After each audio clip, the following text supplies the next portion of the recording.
Now, I probably should have said this at the beginning of the vlog, and who knows, maybe I'll just stick this in at that first clip that I always do.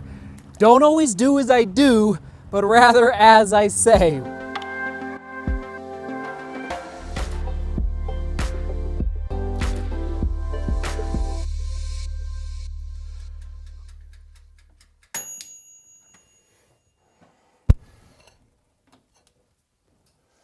Butter for the bobo.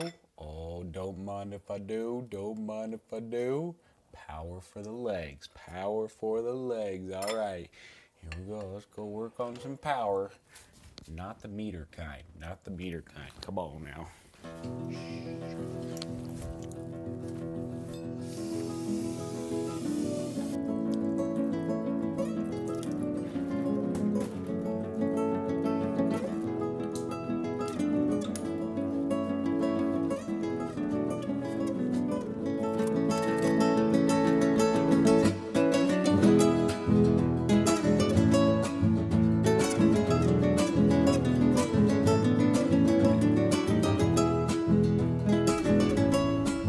Not Super 8 coffee. Not Super 8 coffee. Come on now. If you've been watching the channel for years and years, you know I always say darker the better for coffee. I am a dark coffee kind of guy. No cream, no sugar, just caffeine. Oh, Nelly, let's go. Shout out to all the road workers. It's a little after 4 a.m. They're out here pounding ground, working hard, getting the roads ready for the day. I appreciate their persistence and hard work to keep these roads open so we can go run.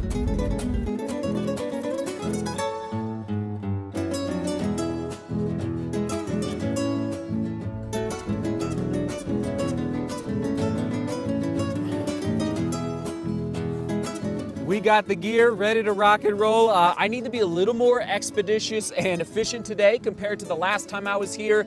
By the way, I'm back at the base of Pikes Peak, and the reason is, first of all, it's gonna be really hot today, and it's gonna be in the mid-90s. Second of all, is that I just got a notification on my phone, and it's perfect timing for talking about today's topic, working on power as runners, is that my gym just opened back up. So that's amazing, and so I'm gonna try and see, I'm gonna go to the gym today and see if it is back open for sure. Again, just to continue to work on that explosiveness as a runner, power, strength, all of that good stuff. I'll explain my little strategy that I use for working on power, especially as a mountain runner, all right? And yes, taking out the Solomon vest for the first time. I'll give you some very, very brief thoughts on how it performs by the end of the day. And as much as I love Australia, I am gonna remove the Australia singlet and just go straight Solomon vest. It's just gonna be too hot to have extra clothing on today. Oh man, it's a good one, everyone. Oh yeah, and of course, testing out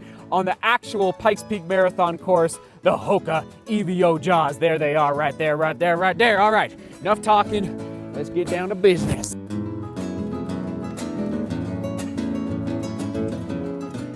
So as I get going, I'm gonna be really mentally focused today on the ground reaction force, all right, GRF, the ground reaction force that I can create using the pivot points in my legs, so especially the knee and the ankle, all right? So creating what's also called torque. So how effectively can I push myself up Pikes Peak, 7,000 feet of vertical gain? Yes, with a little added extra weight. We'll talk about that as we journey up the mountain and once we get off the mountain as well. So torque is the name of the game today. All right, let's go, everyone.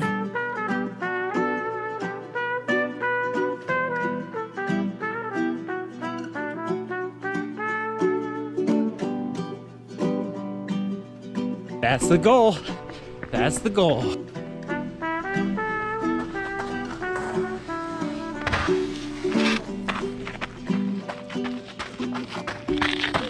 Coming up behind. Sorry.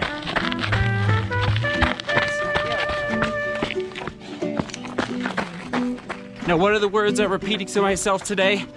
A little bit of discomfort in training leads to comfort in racing. All right, you make yourself a little uncomfortable and the race will feel feel easier. That's the goal today. Just approach that discomfort so that this is easier down the road. Pikes Peak, that is.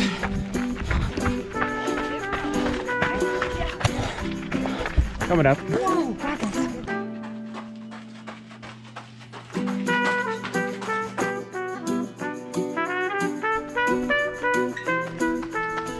At about mile 10, 3 miles to the top, and we're working discomfort.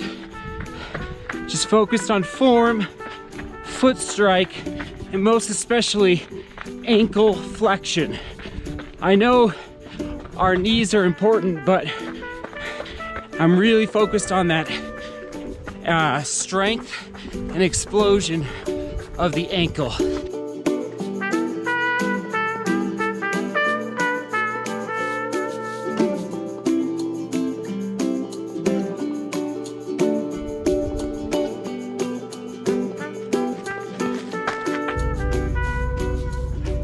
Here we go, top of Pikes Peak.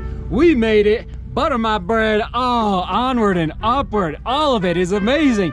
Look at these views out here, absolutely epic. And I can guarantee you guys this much in 2020. I'm not setting any FKTs in 2020, and I'm definitely not improving my power by sitting in front of a computer and analyzing power data off of this watch. It's all about getting out here in the physical world and putting in the work, all right? Maybe strapping a little weight around the ankles and let her rip, all right? That's what we did today, and that's just my approach. That's how I train, and we'll break it more down at the bottom once I'm soaking in the creek, because I know my legs are gonna need it today. So butter the bread, we're working today. This is what it takes. Like my brother and I snagging 3 FKTs last week. It just doesn't happen with a snap of the finger. You gotta put in the work. There's no what am I always saying? There's no shortcuts in long distance running. Oh yeah, all right. Let's get a little nutrition in us. See you at the bottom. Now, I probably should have said this at the beginning of the vlog, and who knows, maybe I'll just stick this in at that first clip that I always do. Don't always do as I do, but rather as I say. What do I mean by that?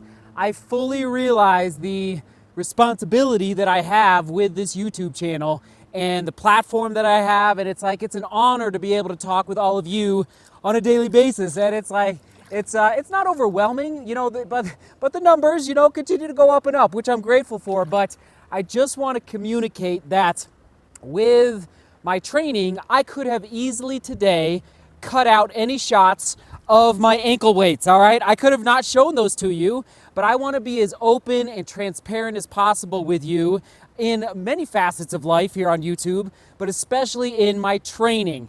And so, with these ankle weights, like I realize some people will think I'm a little crazy for doing what I did today. Some people will love it, and some people will be like, oh, that's interesting, I've never thought of that before.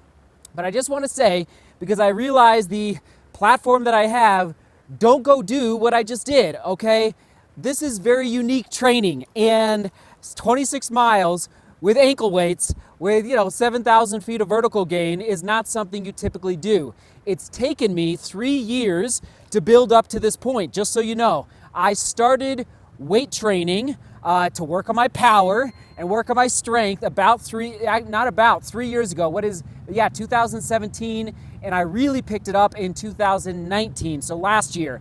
And in fact, the reason I'm open to these types of, well, first of all, I love coaching myself because I can tinker around and try different things. But in 2017, this is the time that I ran at the Pikes Peak Ascent. There it is on the screen. All right, that was 2017. And now, 2 years later, in 2019, after 2 years of weight training with a vest, the vest is up in my car. This is actually the first time I've tried out ankle weights. Very interesting. I'll give you thoughts on these. So these are the times from 2017 to 2019. Bottom line, I got quite a bit faster in the exact same race over the exact same course, and I'm going to credit part of that to the fact that I'm stronger, that old man strength. So anyway, I just want to fully communicate, like, don't go do what I do. I've been building up to this. It takes patience, consistency, time to feel confident enough to strap on some 3-pound, yes, these are 3 pounds each, ankle weights, and go run up the mountain. And yes, the question of the day is, what specific examples do you have of something that you've integrated into your training that you are 95% sure equaled running faster, whether it was a course record or a personal PR or a BQ or qualifying for a race that was really difficult or qualifying for your state cross-country meet. So what is a really, really specific training action item that you integrated that you think really, you don't think, you are very, very confident helped in your training? I'm very confident that running mountains with a weighted vest helped me in 2019, and now we try something else, some ankle weights, so we shall see. And so yes, I'm working on my power, getting out there, making myself uncomfortable. It was not exactly an entirely comfortable run today, but that is the whole idea of training, is to be a little uncomfortable at times, not all the time, at times, so that in the race you are way, way, way more comfortable with a hard pace, hard effort, hard vertical gain, etc., etc. Okay, real quick on the, a bug just got me. Real quick, the Hoka EVO Jaws, we are now past 50 miles. Full review coming very, very soon for the Hoka EVO Jaws. And then as far as this vest is concerned, very comfortable. I can tell it's really, really breathable. I'm not saying it's going to be the best fit for carrying all my camera gear. I might opt for the Raid Light over this guy. This might end up being like a faster effort where I know I'm not going to be filming too much. Overall, very pleased with this Salomon S-Lab vest. Just getting my recovery mix in. And with that said, it's Tuesday. I'm going home. Let's go get an update from True Love. Ugh. We're going with the flow, everybody. We're going with the flow. We're going out on date night, celebrating a big one. And here's the deal. I'm tired. You don't even know what I did today. No, I don't. I haven't even told her yet. So I'm going to pass the mic off to True Love for Tuesdays with True Love. Okay. And frankly, I don't even know if I'm going to do fancy titles because it was a big, big day. Oh, yeah. So True Love's going to give you an update on her training the past week. You crushed it. Oh my gosh. And yeah, and I'm going to start driving. Okay, you start driving. All right. Hey YouTube. It was a great week. Remember last week I had that hip weird flexor muscle thing. I ended up taking one day off and then stretching, and it felt amazing. Like within 24 hours, it was basically gone. There was like a hint of it, and then the next day completely gone. And so this week was my 4 minutes of running, 2 minutes of walking, 5 times. 4 of the 7 days, and it was awesome. I feel, I've also been trying to avoid hills, so that was helping, and I definitely feel like I'm moving slow. When I'm running, I will say things to myself like, run, move your body, because I feel like I'm almost going in slow motion, and then some of the intervals are better than the other one. Sometimes the last one is the best one because I'm like, this is my last one, I'm going to give it all I've got, and the first one is harder. And then another update this week is I started stretching. Yes. Before I will walk for 5 minutes, stop, stretch, and then for 5 or 10 minutes, and then start the workout. And I say things like, I'm going to get my workout in. And since my mom's in town, I've been able to do them in the morning. And maybe that's another reason why they've been so enjoyable and much, I don't want to say easier. You have more energy. But yeah, I have more energy. Yeah. So amen. It's been amazing. Great job. So what's this upcoming week? The difference? So, hun, I can't even go there. No, we can't. I'm done. Dunzo. Put a fork in me. I'm done. I'm done. We'll get it. We'll put it on a title. Maybe. Yeah. That's how much we work today. That's how much we work. And today. he's doing a vlog, ladies and gentlemen. So, and we're doing a vlog, and we're driving. So, and he's taking me out on dinner. Yeah. Okay. So, the end. We love you. We Bye. love you all. We're gonna toss it back to. We'll go something with Pikes Peak. We got a lot of vlogs about Pikes Peak, and that's what I did today. So, boom, right there. Go get it, baby. We love you all. We're just doing it. We're doing it. Going with the flow. See beauty. Work hard. And love each other. We'll see you tomorrow. See you tomorrow. Hon, I can't even go there.